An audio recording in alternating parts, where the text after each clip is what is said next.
വീണ്ടും വരുന്ന വലിയവനായ ദൈവത്തിൻ്റെ അതിവിശുദ്ധ നാമം വാഴ്ത്തപ്പെടുമാറാകട്ടെ. ഇന്ന് മാറ്റമില്ലാത്ത ദൈവത്തിൻ്റെ വചനത്തിൽ നിന്നും നമുക്ക് ചിന്തിക്കുവാൻ സ്വർഗം തന്നിരിക്കുന്ന നല്ല സമയത്തിനായിട്ട് ദൈവത്തിന് സ്തോത്രം ചെയ്തോളുന്നു. ഇന്നത്തെ ചിന്താവിഷയം ചുറ്റും അനുഗ്രഹങ്ങൾ. ആവർത്തന പുസ്തകം 28-ാമത്തെ അധ്യായം 1-ാമത്തെ വാക്യം ഇപ്രകാരം പറയുന്നു: നിന്റെ ദൈവമായ യഹോവയുടെ വാക്ക് നീ ശ്രദ്ധയോടെ കേട്ട് ഞാൻ ഇന്ന് നിന്നോട് ആജ്ഞാപിക്കുന്ന അവൻ്റെ സകല പ്രമാണിച്ച് നടന്നാൽ നിന്റെ ദൈവമായ യഹോവ ഇന്ന് ഭൂമിയിലുള്ള സർവ്വജാതികൾക്കും മീതെ ഉന്നതനാക്കും. ഇന്ന് ഭൂമിയിലേക്ക് നാം നോക്കുന്നതായ സമയം അനേക ജനങ്ങൾക്ക് അവർ ഉന്നതിയിലെത്തുന്നതിനും അവർ അനുഗ്രഹമുള്ള വ്യക്തികളാണ് എന്ന് കാണുന്നതിനും ആഗ്രഹിക്കുന്നവർ കാണുവാൻ സാധിക്കുന്നു.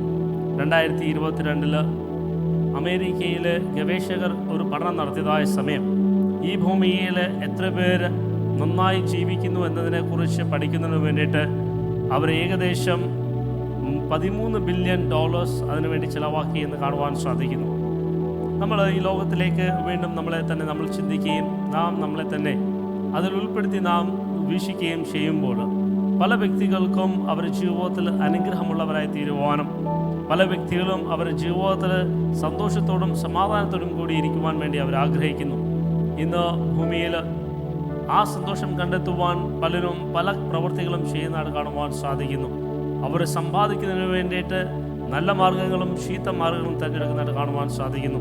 അവരുടെ ജീവിതത്തിൽ അവർ ഉന്നതികൾ എത്തുവാൻ വേണ്ടി അവർ വഴിവിട്ടിരിക്കുന്നതായ പല പ്രവൃത്തികളും ചെയ്യുന്നതായിട്ട് കാണുവാൻ സാധിക്കുന്നു.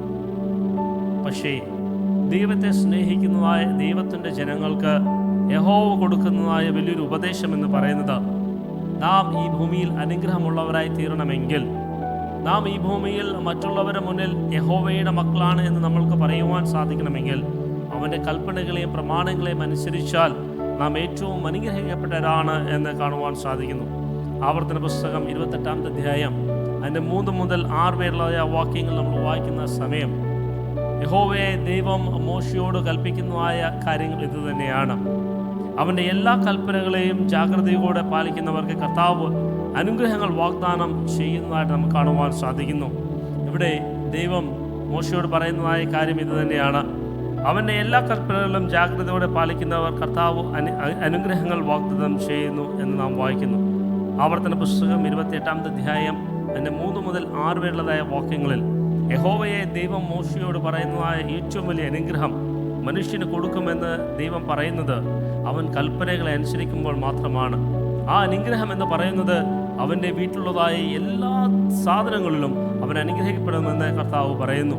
അവൻ്റെ കൃഷിയാണെങ്കിലും അവൻ്റെ മൃഗങ്ങളാണെങ്കിലും അവൻ്റെ ഭവനത്തിലെ അവർ കഴിക്കുന്ന ആഹാരങ്ങളെപ്പോലും യഹോവ അവിടുന്ന് അനുഗ്രഹിക്കുന്നതായിട്ട് കാണുവാൻ സാധിക്കുന്നു.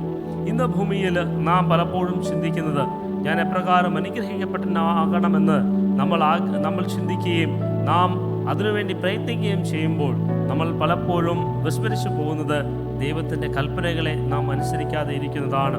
ആയതിനാൽ ദൈവം നമ്മളെ വിളിച്ച് വേർതിരിച്ചിരിക്കുന്നതായ ജനം ദൈവകൽപ്പനകളെ അനുസരിക്കുവാൻ വേണ്ടി ദൈവം നമ്മളെ ആക്കിയിരിക്കുമ്പോൾ നാം മറ്റുള്ളവരുടെ മുന്നിൽ ഒരു സാക്ഷിയായി നിൽക്കണമെങ്കിൽ, മറ്റുള്ളവരുടെ മുന്നിൽ യഹോവ നമ്മളെ അനുഗ്രഹിക്കപ്പെട്ടവരാണ് എന്ന് പറയണമെങ്കിൽ നാം പ്രമാണിക്കേണ്ടതായ ഏറ്റവും വലിയ പ്രവർത്തനം എന്ന് പറയുന്നത് ദൈവത്തിൻ്റെ കൽപ്പന അനുസരിക്കണം എന്നുള്ളതാണ്. അതുകൊണ്ടാണ് 1 പത്രോസ് ലേഖനം 2-ാമത്തെ അധ്യായം 9-ാമത്തെ വാക്യം വായിക്കുന്ന സമയം നാം എല്ലാവരും ഒരു തെരഞ്ഞെടുക്കപ്പെട്ട ജാതിയും പുരോഹിത വർഗവുമാണ്.